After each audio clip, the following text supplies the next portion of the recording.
സംസ്ഥാനത്ത് കോവിഡിന് സമാനമായ പനി വ്യാപിച്ചിട്ടും വിദഗ്ധ പരിശോധന നടത്താതെ ആരോഗ്യവകുപ്പ് പ്രതിദിനം 10,000-ത്തിലധികം പേരാണ് വിവിധ ആശുപത്രികളിലായി കോവിഡ് ലക്ഷണങ്ങളോടെ ചികിത്സ തേടിയെത്തുന്നതും കേന്ദ്ര സർക്കാർ മുന്നറിയിപ്പ് നൽകിയിട്ടും പരിശോധന നടത്താത്തത് അപകടമെന്നാണ് ആരോഗ്യ വിദഗ്ധർ നൽകുന്ന മുന്നറിയിപ്പും. പ്രജിത് മോഹനൻ വിവരങ്ങളുമായി ചേരുന്നു. പ്രജിത്ത്, ഈ കേന്ദ്ര നിർദ്ദേശവും അല്ലെങ്കിൽ കേന്ദ്ര മുന്നറിയിപ്പും ഒക്കെ സംസ്ഥാനം അവഗണിക്കുന്നു എന്നാണോ?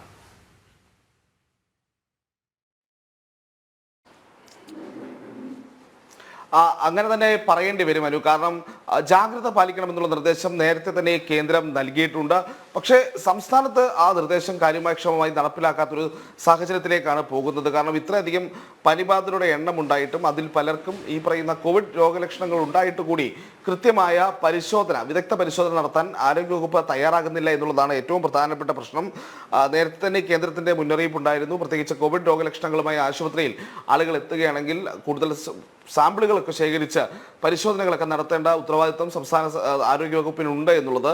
ഇത് കൃത്യമായി നടപ്പിലാകുന്നില്ല എന്നുള്ളതാണ് കേരളത്തിലെ ദുഃഖകരമായ സാഹചര്യം. ഇപ്പോൾ ഈ കോവിഡിന്റെ ലക്ഷണങ്ങളായിട്ടുള്ള പനി, തൊണ്ടവേദന, തലവേദന, അതോടൊപ്പം തന്നെ രുചിയോ മണമോ തിരിച്ചറിയാനാകാത്ത അവസ്ഥ എന്നിവയുള്ള ലക്ഷണങ്ങളുമായിട്ടാണ് ഇപ്പോൾ പനി വ്യാപിക്കുന്നത്. അത് തന്നെയാണ് ഏറെ ആശങ്കപ്പെടുത്തുന്നത്. കൊറോണയ്ക്ക് സമാനമായ രോഗലക്ഷണങ്ങളുമായി ഇത്തരത്തിൽ കൂടുതൽ രോഗികൾ ആശുപത്രികളിലേക്ക് എത്തുന്നു എന്നുള്ളതാണ്. കൃത്യമായ പരിശോധന നടത്തിയില്ലെങ്കിൽ അത് വലിയ ബുദ്ധിമുട്ടാകുമെന്നുള്ളതാണ് ആരോഗ്യവകുപ്പ് വിദഗ്ധരായിട്ട് അല്ലെങ്കിൽ ആരോഗ്യ മേഖലയിലൊക്കെ പ്രവർത്തിക്കുന്ന വിദഗ്ധർ നൽകുന്ന മുന്നറിയിപ്പ് എന്ന് പറയുന്നത്. തിരുവനന്തപുരം ജില്ലയിലൊക്കെ പനി ബാധിതരുടെ എണ്ണം അതിൽ ഒട്ടും കുറവ് വരാത്ത അവസ്ഥയിലാണ്. ദിനം പ്രതിയൊക്കെ 10,000 പേരൊക്കെ സംസ്ഥാനത്തിന്റെ ഈ പറയുന്ന വിവിധ ഭാഗങ്ങളിലായി ഈ രീതിയിൽ പനി ലക്ഷണങ്ങളുമായി ആരോഗ്യ അവസ്ഥകളുമായി ആശുപത്രിയിലെത്തുന്ന സാഹചര്യമുണ്ട്. ഇവരിൽ പലർക്കും ഈ പറയുന്ന രീതിയിൽ കോവിഡ് രോഗലക്ഷണങ്ങൾ ഉണ്ട് എന്നുള്ളതും വലിയ ആശങ്കപ്പെടുന്ന ഒരു സാഹചര്യമാണ്.